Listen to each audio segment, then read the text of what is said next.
Welcome to another broadcast of Truth Be Told, where we believe an experience becomes truth. I'm your host, Tony Sweet. Captain Ron is out on assignment, so we have the one and only intuitive Trisha Carr with us today. Please go to her website, TrishaCarrCharm.com. Today we have author, paradigm shifter, and talk show host Alan Steinfeld with us. Alan is dedicated to awareness of UFOs and ET contact, and we're going to talk about his latest book that addressed the subject from an academic and cultural perspective. And he feels the whole situation is about perception and understanding of our true place in the universe. He is a host of The New Realities, a cable program on Time Warner in New York City. He has a very popular YouTube channel, and we are excited to have him with us today. So please welcome to Truth Be Told, Alan Steinfeld. Oh, the crowd goes wild for Alan. That's impressive. Thank you. Well, we are in Hollywood. We went out on the street and drug them in, and they said, we have to see Alan. So. Great. Truth be told, are you sure we want to start with that? Well, we are excited to have you here. I've been reading up on you and some interesting stuff. I would love to talk about your background, but first, Truth Be Told is all about, from paranormal UFOs, and you were recently at Contact in the Desert, where Captain Ron and I was at. And I want to talk about your encounter with a UFO, because everybody that I've had on the show always seems to have that contact, and so this is something we have to hear. So tell us your story. Well, just to preface that, I think most people involved in this sort of investigation have been touched by something inexplicable. So I've had a series of contacts over the years, starting when I was young. I mean, they're not as vivid as some people, like Whitley Strieber, somebody I really admire. Yeah. But, most people who are obsessed with this subject definitely have had something go on. And for me, let's see, do you want to know my earliest contact? Yeah, my please. latest? Well, like a lot of people, I used to see these strange beings looking at me in the window at night. Oh, really? While I was sleeping, and it's like no one else would see them. I don't think I was making them up, but they were very strange looking beings. And then what the weird thing is? I found a little plastic toy that actually matched one of the beings I saw in the window when I was like, I don't know, 5 or 6 years old. I thought that was really strange. I held on to that little like plastic toy for a long time. Right. So anyway, that just also made me, I always felt a little different from other people. I couldn't get into like the whole team sport thing, like, for our team, yeah, for our country, yay for this. It's what's the point? So I definitely felt separate. I mean, I did like sports. I did like doing that, using my body and feeling embodied. Mm-hmm. So but I did feel separate from most of the people I grew up with, and somehow there was other people out there that I could talk to about some of these things. So the earliest sort of metaphysical paranormal thing that I'll get into the UFO stuff, is feeling out of my body. I felt, I probably was about 12 or 13, being like I was being pulled out of my body by the back of my neck somehow energetically. And it was very, are you shaking your head? Do you have experience like this? Not me, but maybe. I've had astral projection, but not in a manner that was that I felt like I was being pulled as much. But yeah, I've had astral projection. I do a lot of journeying, so yeah. Maybe not as dramatic as what you're describing, but I do understand it. I understand the feeling. Yeah, well, I wasn't prepared for it, and I felt like a force pulling me out. That's the only way I could describe it. And that was even before I even understood the idea of ETs. So that has happened actually not too It's not as severe as it was when I was growing up, but it has happened recently. And I feel like this was a training a very harsh training for me to function in a pure conscious field separate from the body, but also being aware. When I've had smoother out-of-body experiences, I felt connected to the body. I felt like I was more, I felt more in control. I'll just say that. So, what yes, go ahead. No, I was just going to say, when you said that you felt like you're being pulled, did you feel completely separated from your body? And if it was, what happened? What did you see? What did you feel at that point? I felt like electrical almost energy, like coming in and trying to disconnect me somehow. And it was like a struggle. And that just happened in the early years. And then, I don't know, 12, 13, 14. And somehow that shifted. Maybe my frequency changed, perhaps, because I think when we talk about ETs, we're talking about beings that are not, most of them, not on this physical frequency vibration. Right. You know, what it's coming down to is understanding in the new paradigm that we are energy and not matter. Of course, we have physical bodies that are material, but what animates the body is the energy, is the energy frequency of our soul, if you want to put it that way, that gives life to the body. And, you know, if we that exists, that's a forever essence, in my opinion. Right. Absolutely. Yes. Oh, yes. Yes. We're with you for sure. Right. So the interfacing with these ETs has been, I think for me anyway, a kind of amplification of that energetic. So perhaps I could meet them. And that is also maybe why I didn't feel so connected to the other humans here, because they were at one level. I'm not lower or higher. They were just different. And I couldn't really relate to them, but I also couldn't relate to the ETs either. Right. So, right. And why do you? So I was. Yes. No, I was going to say, why do you think? Because I've had an encounter, but I've never had like a face-to-face or even felt like I was being either abducted or pulled from my body. Why do you feel that you were either chosen or one of the? Because it sounds like, you know, in the world there's thousands and thousands of people that abducted. So, I mean, there was some study by Bud Hopkins and John Mack in the days in like around, when was it, about 2006, where actually it was the Roper poll, but the results went to John Mack and Bud Hopkins, saying that 1 out of 5 people have some signs of abduction. I don't know if that's a lot. Yeah, I mean, that's a huge number. Look at the Roper poll. Or that, I'm not saying they were abducted, but they have some like element or something of having been. Why me? I mean, me and 100,000 or millions of people ask ourselves that question. But what it does seem from the people I've met in this field, because then finally I was able to meet people. And, you know, Bud Hopkins was here in New York. He had a group called the Intruder Foundation. And I was able to meet John Mack, he's like the patron saint of abductions, you know. And he validated that, you know, because he was a psychiatrist working and teaching at Harvard, that these people weren't crazy who claimed these things. So, and then I've met Whitley Strieber. But why do all these people? Because I feel there might be a sensitivity that some of this population has. They tend to be artists or creators, or, you know, if you're really dense and in this material world, even if these things happen to you, you're not even going to take notice, because you'll just write it off, or you say, oh, that was weird. But, you know, I think the people who are a little more sensitive or open to creative ideas tend to be ones that notice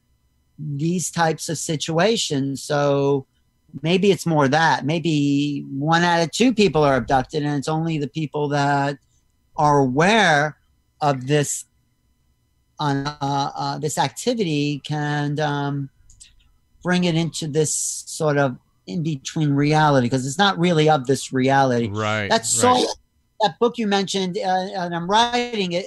It's not finished yet because it's like I'm trying to carve new ground into the cognitive awareness of the population.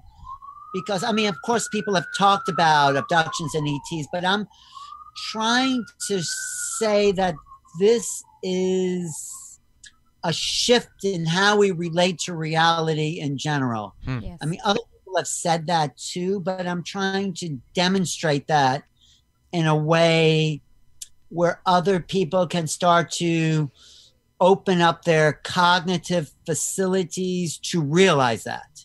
If you know what I mean. Oh, absolutely, yeah. I work with ET spirit guides consciously. You know, they're more like ascended, fifth dimensional, and fifth density and above. So yeah, I absolutely relate to how it would be consciousness shifting if we allowed that awareness in.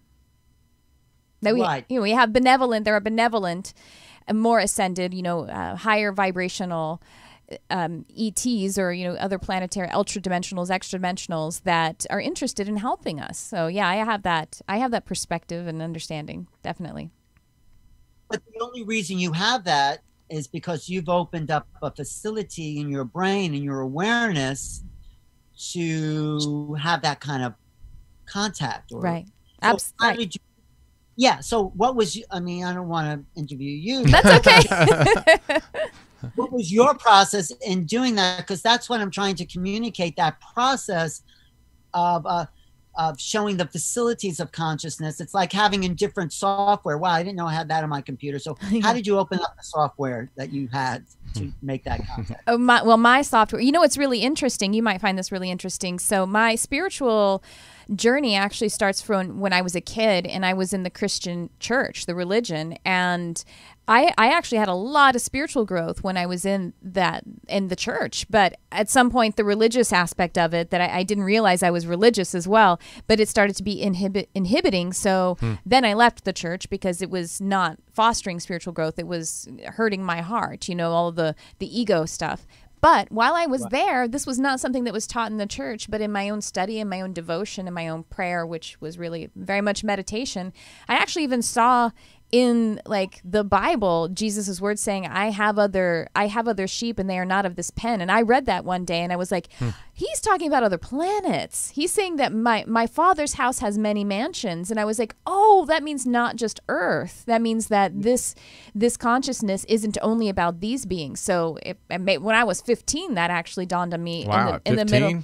Yeah, when I was in church. Girl, I mean? was picking my nose at 15. You weren't. But, that was a seed. But then I had a metaphysical opening a bit more recently, more like 3 years ago. And then again, just in my seeking and understanding the eternal nature of the consciousness that is expressed by source energy or whatever you want to call a creative source or God or whatever, that then in that landscape, I just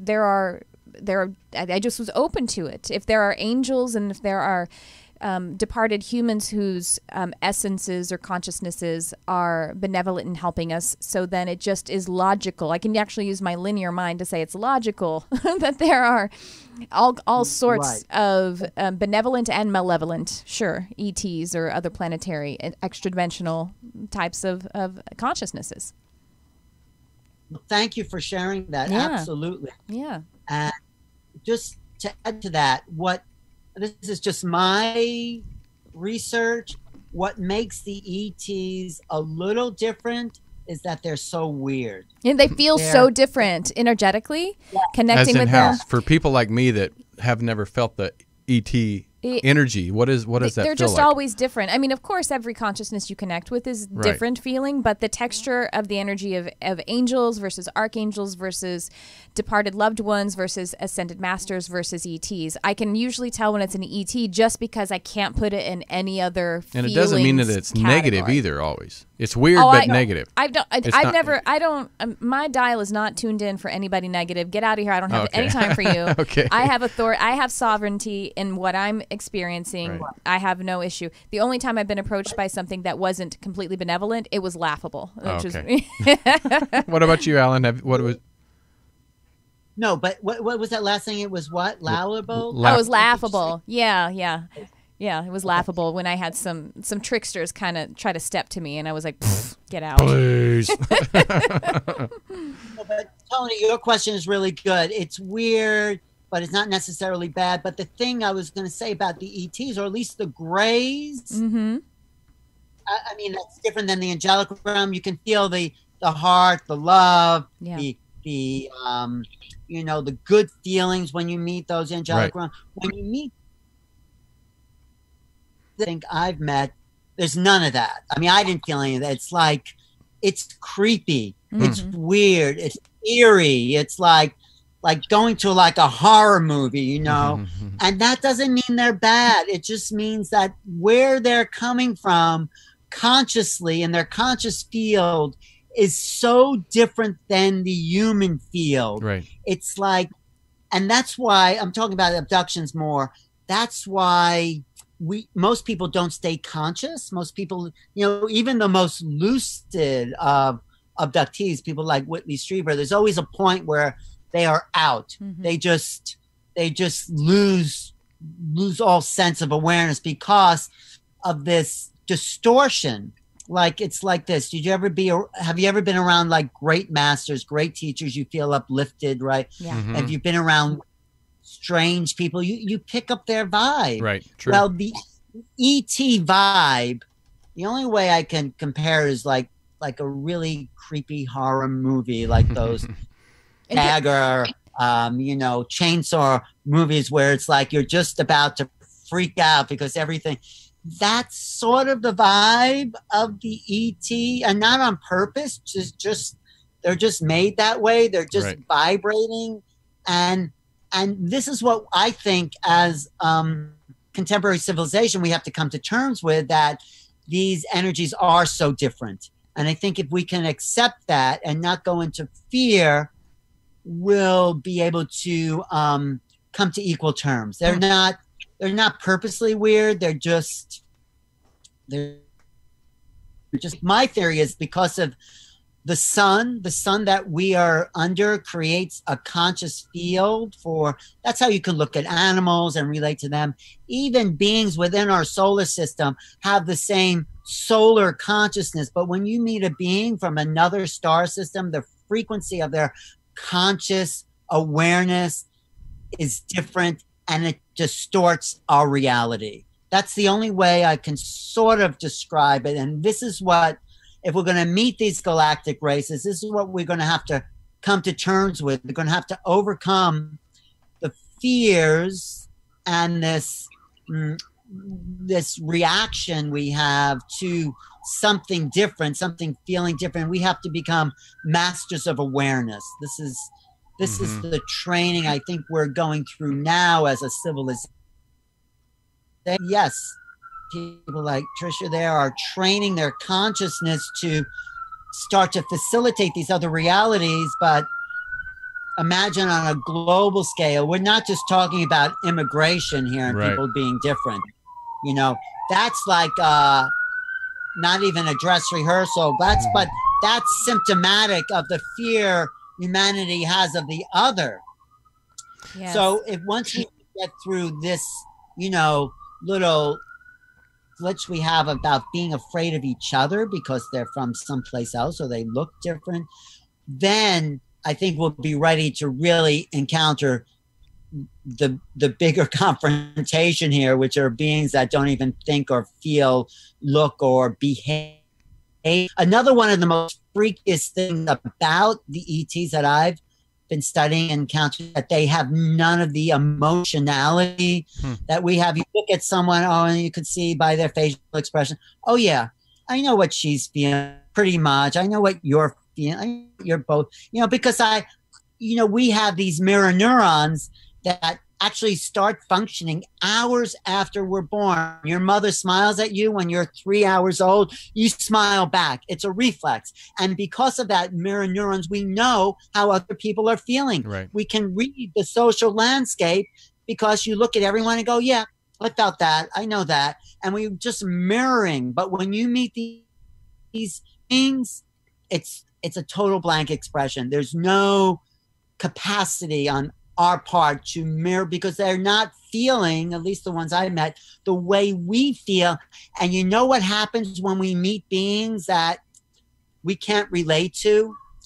We are traumatized. I'm talking about trauma. I'm talking about, at least for some of these beings, because we can't relate to them emotionally, our system, because of the thousands and thousands years of conditioning we have in social consciousness to meet and feel and interact, because that's not there, we start to freak out. That's right. another reason to freak out. So, we have to start to these ideas. But part of the reason I think we are being abducted, or people have been, is because they want to start to have these human emotions, because they were pure, let's call it left brain intellects, and they lost a capacity for passion and feeling, right. And they realized that somewhere they took a wrong turn. And they no longer, the grays in particular is what I feel like you're discussing, the ones that have lost their emotionality. They've also lost their ability to reproduce too. And that's connected, their passion. Yeah. They lost their ability to feel, so they couldn't reproduce because there was no passion. So they realized they took a wrong turn towards, let's say, towards God. Sure. They develop pure intellect, and that's in a dead end for them. So they need our genetics, and the abduction program was about. Even though right now I think they've gotten what they have come for. I think the whole abduction thing has been totally down since the late 90s. Oh, really? So I thought it was like 2006. Is it more like the late 90s that the abduction program ended? I think it reached a peak in the 80s, 90s, and I think it might actually be still going on for some people. But I think they got what they needed genetically from us, because you don't just take, let's say, your blonde hair, blue eye. They take the emotions, and in the genetics are emotional capabilities. So what they're merging in these hybrids is the pure intellect and the ability to, is what I feel the whole abduction experience, the whole cat mutilation scenarios were about. I know Linda doesn't really agree with that so much, but I think they needed to create huge vats of incubation, womb-like creations to put these hybrids in with a lot of blood, a lot of soft tissue from cows and horses to create these, I wouldn't say artificial wombs, but these wombs made of animal to start to breed these genetic specimens in, because they didn't have containers to birth these new race of beings. And so I agree also with David Jacobs that these hybrids are going to come here to take over our planet. There's millions of Earth-like planets out here, and they've studied us. They, I think, may have even been in and out of our population, the hybrids, but they are going someplace else that doesn't have the dramas that the human world has. They're colonizing somewhere else. Yeah, that's my feeling. Sure, I know that? I don't know that, but that's my feeling, is that, well, also I talked to Bashar. Have you talked to Bashar? I have, actually. I just went to a 3-day workshop about a month ago. He was here in Los Angeles, and I did, yeah. And so you think that perhaps the gray or the hybrids are maybe doing something more like the Yael or the Essassani, and they're sort of colonizing. He is a hybrid of the human alien race. A future kind of gray hybrid. Really? The Essassani are, I'm telling Tony, they are basically future grays, and the grays are future us. Basically. Oh, really? Yeah, that's how they basically are us, the humanoids that we are, and how do they make hybrids if they can't reproduce? They got them from us. That's right. That's what the abduction and the hybrid program is about. If you want to explain that, Alan? Well, that's what I was saying. They created these huge incubations, these womb things with the animal parts and the blood. They took the human genetics and our ability to feel and create and have passion and emote, mixed that with their high intellectual genetic capabilities, and created a species that was both incredibly intelligent and also feeling and compassion. That's what Bashar is a product of. So I think, I think there were turns in the timelines that created the grays, and I think also we don't have to make that turn now. That's not the timeline we are following. I don't think we at this timeline relationship will become grays, because I think we're reinventing the capacity to feel as human beings, not even mixing with the grays. So, but anyway, Bashar said I was part of his genetic line. He said, "Thank you, great grandfather." In my interview with him, have you seen my interview with him? I actually started to watch it before. I just caught it right before, like earlier today. I didn't get to see the whole thing. That's really cool. I actually had when I first met, not like was caught on to Daryl's work with Bashar. And then I was in meditation. I thought, I want to go and see Bashar sometime. And I heard Bashar come really strongly through in my meditation and say, we already know each other. And that was way before I got to go to his workshop or anything like that. And it was very, it was very visceral. And I feel that way too. Like you're saying that we're not on that same timeline right now. And to that point is just look at all of the new children that we have. That is a different race, right? I think that is really impacting the timeline that we are on right now. Including the autistic spectrum. Supposedly autistic, right. Yeah, right. But anyway, are you following all this, Tony? No, I am. No, I find it fascinating, and I'm listen. The reason I started Truth Be Told was, and I tell people I'm not an expert at anything in this industry. I actually am doing it for a selfish reason of learning. I'm learning from you and Tricia and all the people that I've had on, Linda Moulton Howe and all the people, because I think the more we learn, the more we can understand. When we understand, more acceptance of change and spirituality, and so I think this is where hopefully most people are going, so we can make a better world.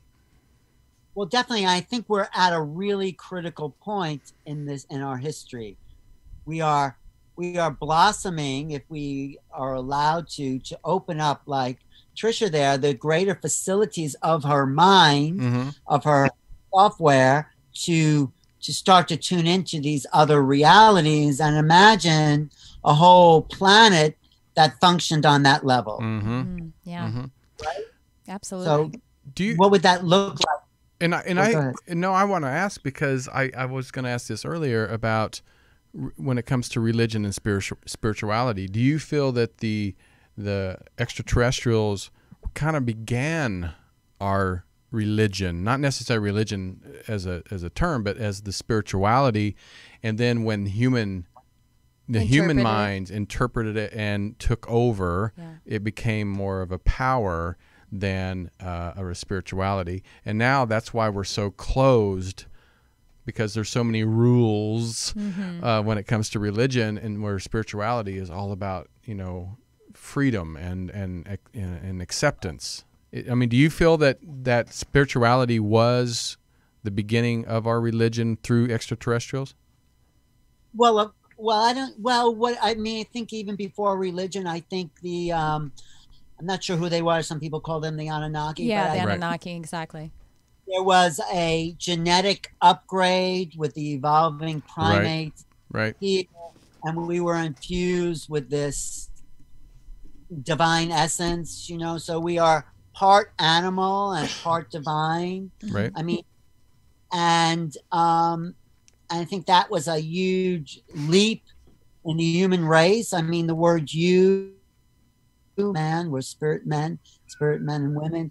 So who we are is spirit. And yes, I think religion came in and co-opted the natural spirituality that we all have and tried to own it, tried to direct it, tried to control it. I'm not saying there's not some good things in religion, but I'm saying there's not much good things. Yeah. Tony and I are both expats of religious I grew up in Kansas. societies, so we're with you. Right. I do think the spiritual teachings of these religions, I mean, I do think Jesus wasn't a Christian, Buddha wasn't a Buddhist. Right. It's hilarious to think of that. So who we are really on a soul essence is who we are. That is the essence. That is the pure spirit. And this is our evolution. By remembering that, we start to awaken the greater facilities of our consciousness, you know, ETs, UTs, IT. I mean, these are just different ways of saying there's a soul out there, and we are evolving on a soul level. We are evolving creatures of this landscape, and we're not greater or lesser than any of these other beings. We're equal to them.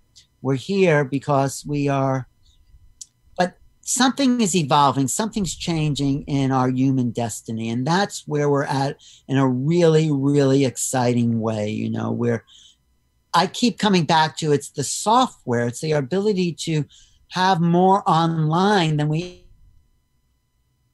to these new realities. So it comes down to that, you know. How do we know what we don't know? Right. How do we know what we don't know? We don't, but there's well, what would you say, Kimberly?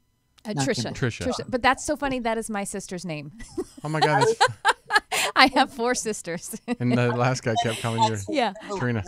It's totally fine. No, but it's funny. The reason I say that is because Tony and I did another show right before this, and he was calling me Tina, which is another one of my sister's names. That is funny. Everybody's just channeling my sister's. And those aren't names that you would just like easy names. Anyway, looking at a text from Kimberly Meredith. Oh, well, then it's totally random. No, I don't know who that is. I don't know. You should interview her. She had a near-death experience and came back. Oh, wow. Oh, I would love to have her on my show. I have a show as well. It's all about metaphysics and spirituality and stuff. So yeah, I would love to.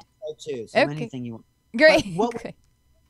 So yeah, if we can start to train ourselves to open up this consciousness to this level.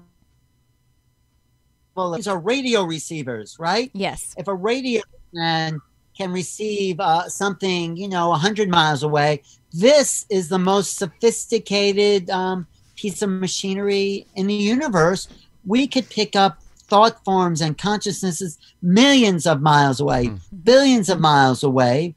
It's just a matter of frequency. So when we find, and we're actually doing it right now, we're just not aware of the distinction. Like what's that? That course, they talk about distinction. It used to be est, and now it's something else. Don't look at me. I don't know. You would know more than I would. Distinction. I don't know. Anyway, they talk all about distinction, and we don't have the distinction. I mean, you do, Trish, because you've understood what these levels of consciousness are. Somebody else may just think they're crazy, right? I mean, that's part of that, overcoming the social resistance to having our own thoughts. But you've opened up your mind, your brain, to make the distinction of these influx of other consciousnesses, other ways, but most people haven't. And so I feel we do that because we're able to make, the only people who can make distinctions are able to find that they can tune into those frequencies. Yes.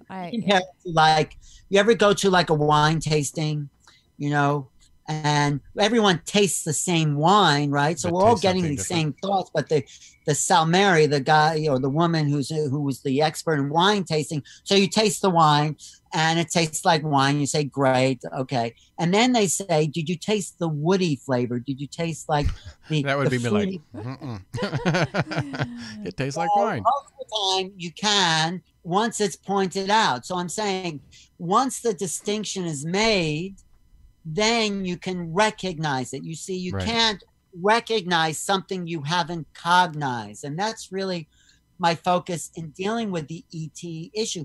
how do we cognize new realities so then we can recognize it, right? The word recognition comes from recognizing. Right. So it's a little intellectual, but how do we cognize a new reality if we don't know what that is? Someone has to point it out to us.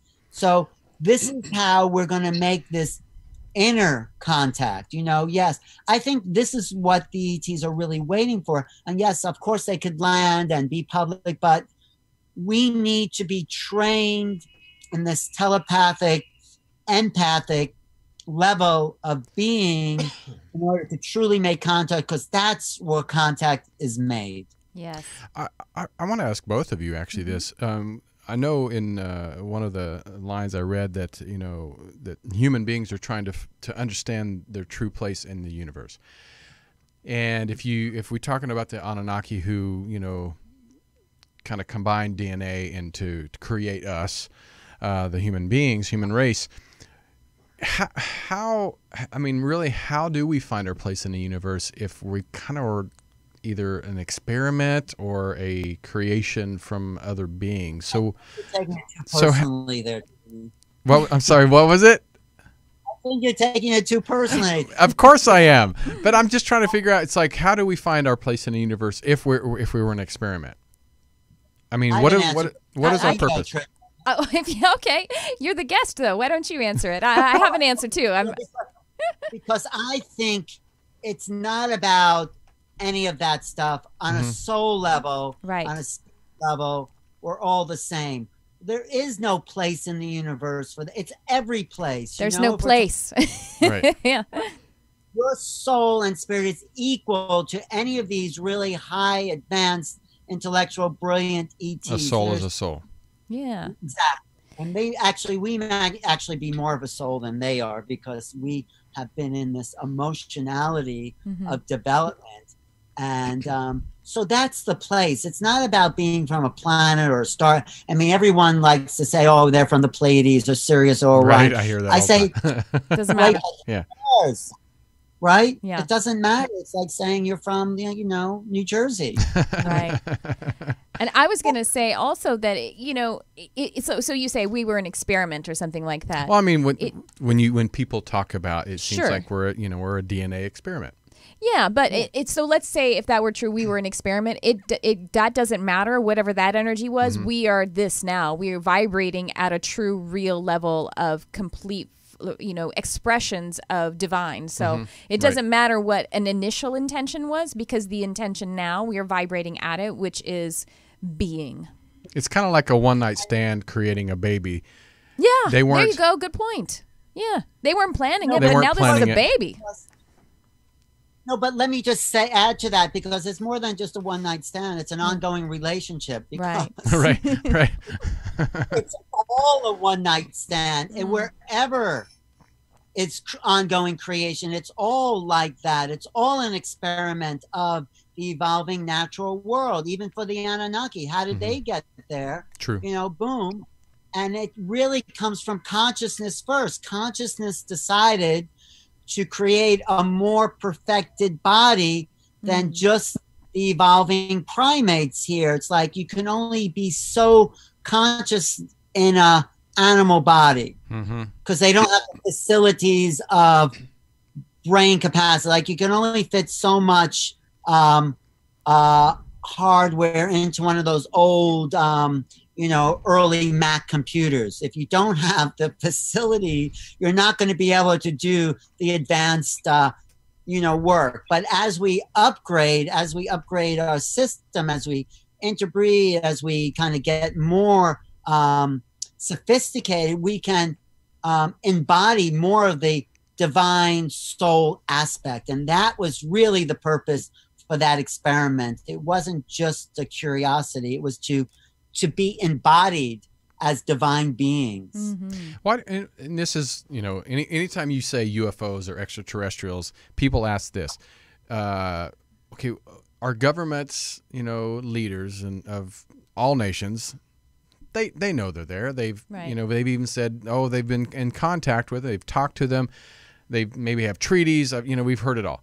So I'm going to ask you this. Why do you think the governments and the religions know the truth, why don't they tell us common folk that they're there, we're not alone?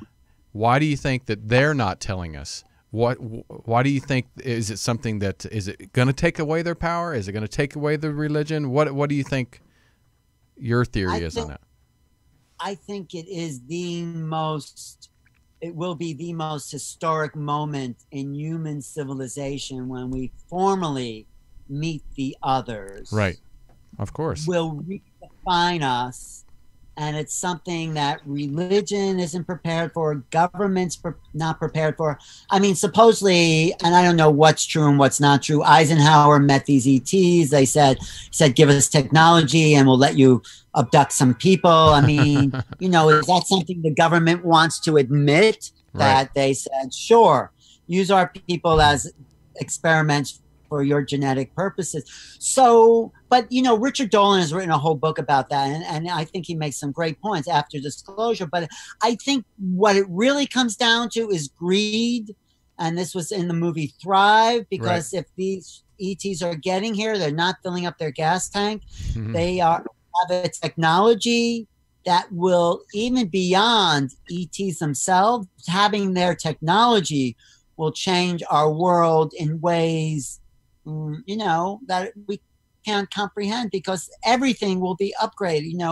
Imagine, having the energy sources to cultivate all the desert of the world, to light the cities. I mean, people won't have to work. People are just really working now for energy. That's why people go to work, to pay for their energy supplies. True. So imagine if we had free energy. And I think we deserve that. That's our birthright, like free healthcare. I think that's something that's immoral. So we are fighting, I think, the corporate greed, not so much the government greed, the government trying to keep a lid on it. I do think the governments do know. I mean, if you look at some of those interviews with Obama on the Ellen DeGeneres show, and even the George Bush show, the George Bush program he did with Jimmy Kimmel. I remember that. I saw that. Yeah. See that? He said, "Well, I just can't tell you, Jimmy." He said, Jimmy said, "Well, what can't you tell us?" And he goes, "Well, I can't tell you that." But anyway. Yeah. They know. And why don't they tell us? Because I think there is a degree of people not knowing how to handle it. But it's multifaceted. But I do think we're getting closer to that point of disclosure. Yeah. I mean, disclosure and there's contact, and there's sort of parallel tracks. Right. The contact is the ETs showing up, and they are doing it. UFO sightings around the world. So it's a coming and going, and preparing the psyche. I mean, I've met maybe 10 people in the last year who say they're getting telepathic communications with ETs. So it's the inner awareness and the outer awareness. So we're building towards that. So when we finally do have open contact, people aren't freaked out, and the government can't do anything. So, it's a process. And, look at, there's like 4,000 people that come to contact every year. Yeah. And they're really, and people see, did you see stuff at Orion's Point out there? Did you see some of the ships going out there? I didn't see it. We didn't go I think it was the first night or second. I can't remember. We went one night. We didn't see the orbs and everything, but the night before, I think it was night before, Jimmy Church was telling me about it. Glasses? Say that again? Use the night vision glasses. I didn't get. No, I didn't go. We were sitting off to the side. So go and talk to Melinda next year and use the night vision glasses, and you will see stuff in the sky. That's awesome. That you won't be able to explain. Definitely. Well, I think once they are disclosed. I mean, and it's out in the open of yes, they're here. Do you think our not necessarily spirituality, but our senses will be instantly enlightened, or do you feel like more telepathic, or do you think that's going to have to be taught to us? I think it is being taught to us now. Is that just in the intuition? Well, yes and no. Yes, I actually teach telepathy. Telepathy, we can really grasp it better from our perspective if we think of it like a language, and I actually teach it like a language. But yes, it is an intuitive language. Oh, really? It is the real Esperanto. Yeah.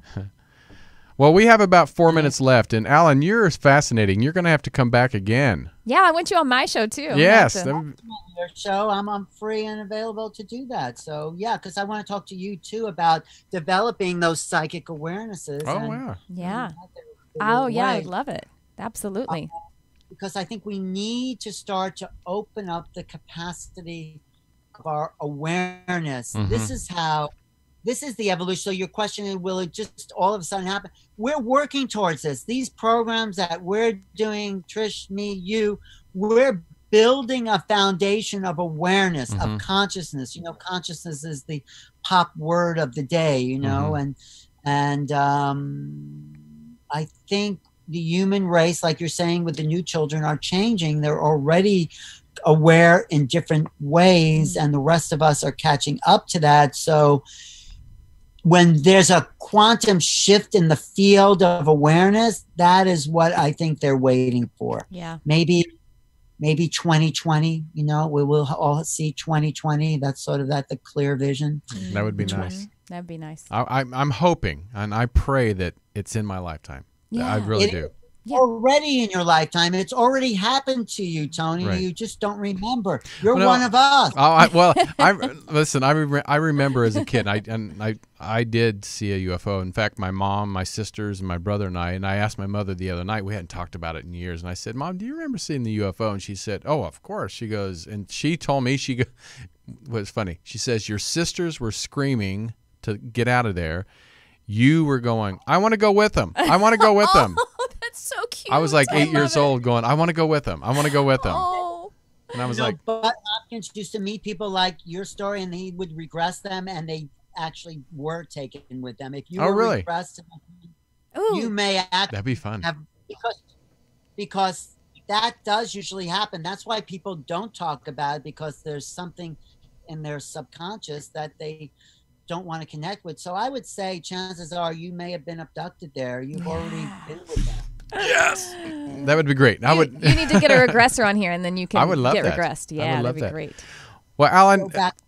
go ahead. Wait, let me just Oh, ask you, Tony. yes, please, I know you please. want to- But do you remember that moment perfectly when you saw the UFO? I mean, I was so young. I remember the situation. I don't remember the details of it. I just remember seeing it.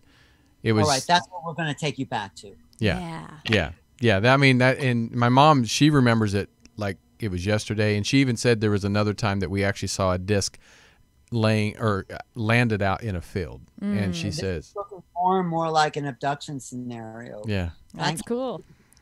or a bad Well, porno. I'm not for sure. I mean, I think maybe people who have the facility that Trish has, she probably had some contact too. Yeah, I have the inkling that I was probably in the hybrid program. I know one of the signs or symptoms is having interrupted kind of reproductive stuff when you were younger. And yeah, when I was a teenager, I had a lot of trouble. Really? And they couldn't figure out why. Yeah. Wow. See. Why? There you go. We're all part of that club. Yeah. So maybe there you go. And I'm so empathic. Like they just needed to take a drop of what I got, and they could. Oh yeah, she's. They one could of the best. feel. They could feel out a lot of people. You're empathic is because you've had this experience. I think the reason that I have whatever telepathic facility I have, because I did have these early abductions, and you know, I definitely think your conditions related to that. So. Yeah, absolutely. And also, my abilities were fully intact when I was a kid. I spoke with animals like it was nothing. And when I did that thing where I came out to my family after uncovering all of Especially this stuff. Christianity. Yeah. Well, yeah, my family wasn't Christian. I took myself to church. Oh, That's okay, how weird I was. I was trying to find What's wrong with you? that No, was just kidding. that was the only offering for spirituality. So you know what I Right, mean. right, Like I right. gravitated toward it. But when I came out to my family, you know, as an adult about this stuff, all of my sisters were just like, "Oh, that's not surprising." Like they were bored. They were bored funny. with my coming out about being a medium and an animal communicator. They're like, "Well, that makes sense." What you're doing, I think, is part of the evolution. You know, we need to talk about these types of facilities that are inherent within the human being, and this will create the new race. And so when the ETs will land, it's like, oh, what's the big deal? That's what they're waiting for. Not to- Yes. Otherwise, most people out there watching football, drinking beer, will Their be- heads will just explode. Right. exactly. Are you going to be in any events coming up or other? I'm doing a UFO event in Vermont. Forgot what that's called. I think it's called like the. I'll send that to you. Yeah, It's- please do. And then I'm doing the New Life Expo in October here in New York City. I'll be doing the Conscious Living Expo again in LA. Do you come to that? Oh yeah, we'll be there. In LA, I'll be doing that. I'll be doing Contact in the Desert next year. I think I'm going to be talking in Sarasota, Florida, Oh nice. which is I'm doing as hosting Kimberly Meredith, who's an incredible healer in New York, September 28th. So if people want to find out about her, she's someone who's because of her near-death experience, she's totally opened up and is a total channel for the angels. Ooh, Oh, nice. love it. Nice. She's coming to New York September 28th. So be there. She's also located in LA, but September 28th, go to my website, newrealities.com. You can also look at my interviews. I just did a great interview with Stuart Pierce talking about angels. Love Stuart. He's such a great guy.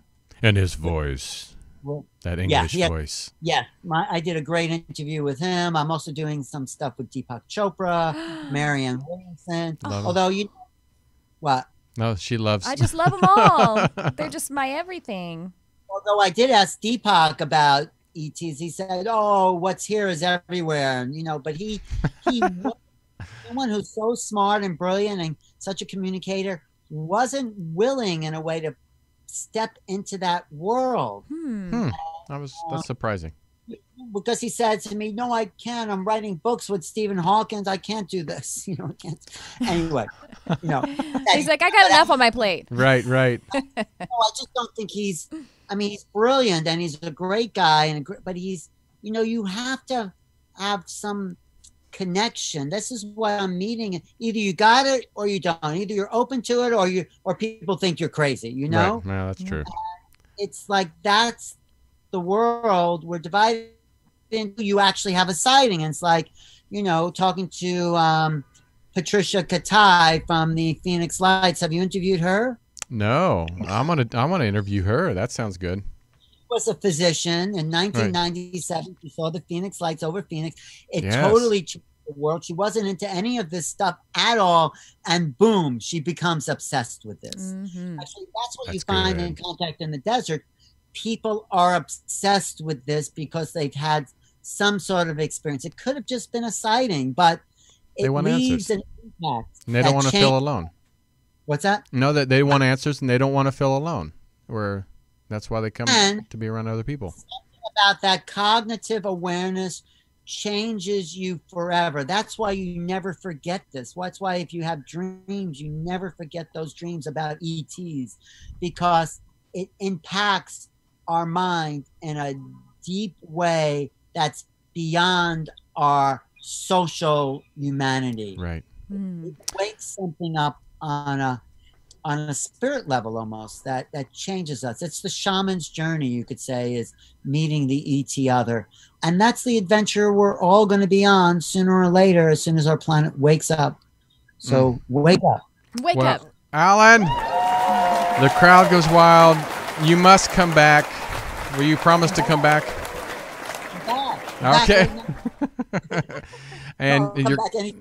Because we really didn't even get into the really hardcore stuff. Exactly. That's why you have to come back. So hardcore. Yeah, we like the hardcore stuff. All right. Well, you're a joy. We really appreciate you, and keep up the great work. I hope to finally get to meet you I know Captain Ron and I are going to be in November outside Laughlin. Are you going to be at Laughlin? I think they're having a conference there. Paula Harris thing? Maybe. I like Paula Harris. Yeah, we're going to go out there, I think. At the Conscious Living Expo. Well, Conscious Life Expo here in LA, we're definitely will be there. I mean, is that in January? When is it's that? in February. It's always in yeah. February. Mhm. So, well, all right. We'll be your show, Trisha, anytime. I will be reaching out. Thank you. I Yay! appreciate that. Yes. All right. Back on this time, so Well, go to thank you. newrealities.com. Check out all the information about Alan, and go to the YouTube channel. Subscribe, leave comments. I'm sure he'd love it. So many great interviews there. You've done such a great job. So thank you, and keep up the great work. Look at my Bashar interview. You'll love that. Oh, don't worry, we will. All right. Until next time, you've listened to Truth Be Told. This is Tony Sweet. I'm Trisha Carr. And you can go to Trisha Carr's website at TrishaCarrCharm.com. That's it. All right. And go to truthbetoldwebtv.com. Check out all our upcoming guests. And please subscribe to our channel, Truth Be Told TV. So until then, we'll see you next time.